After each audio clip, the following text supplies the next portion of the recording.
This segment of Delmarva Life is sponsored by TidalHealth.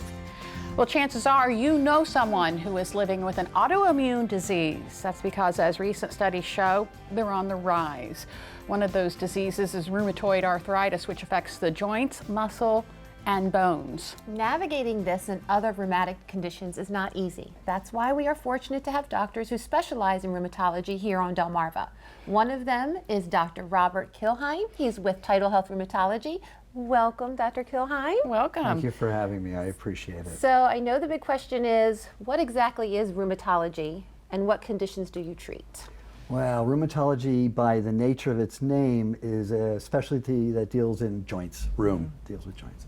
And that's the common denominator amongst most of our diseases. But we deal with diseases that are mechanical, such as bursitis or tendinitis, but also deal with autoimmune diseases, where your immune system is attacking what it thinks is foreign, but it's not.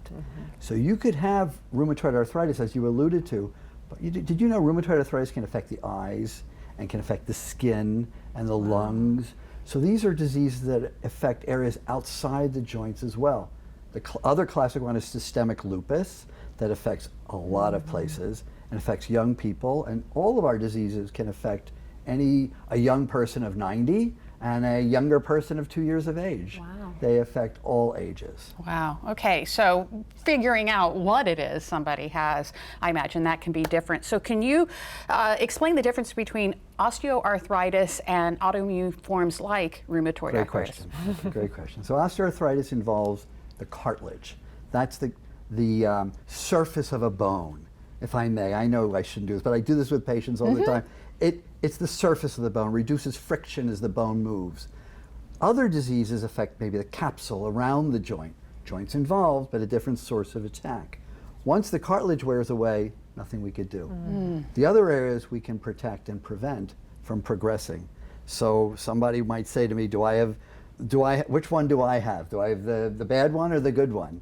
And neither of them are good. All right. So what type of symptoms should people not ignore? Oh, good ones. Well, don't ignore anything. Okay. Okay, bring it to someone's attention and let them hear your story. When you come in my office, if I may, I say to you, tell me your story. Don't tell me what someone else told you you have. Don't tell me what labs, tell me your story. What brings you here? So my joints, I have a rash, I had lost vision in an eye, I have numbness and tingling in a leg, or anything. That all could be rheumatology. We deal in the entire system.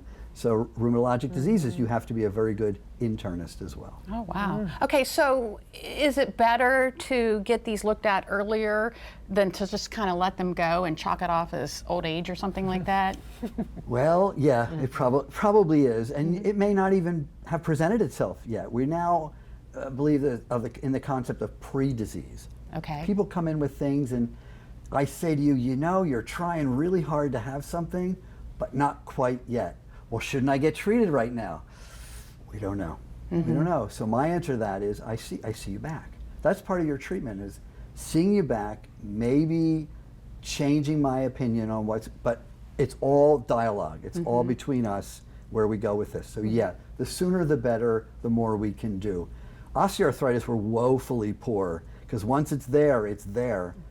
We're getting better. We want to figure out what drives it so we could maybe stop it. Yeah.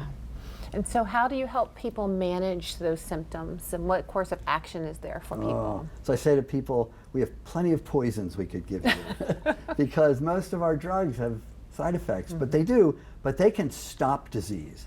So we want to stop it, not just symptomatically treat it with things such as corticosteroids, which are essential in our world, and they're the best and worst drug we have, but we want to stop it. And we stop it with immune suppressing drugs. Well, they have their own side effects as well, or potential side effects. So we have close relationships. I'll say to someone, we're going to be friends for a long time, probably. I like that. Because they have to understand we're now in their life. And the best thing is when one day they call and go, oh my God, I forgot my appointment, because they're doing better. Yeah. And not on purpose, they forgot. And we're no longer a central focus of their life. That's great. Dr. Robert Kimelheim with TidalHealth Rheumatology, thank you so much for joining us. Yes, thank Fascinating you. subject. Thank you for letting me share this. I appreciate it.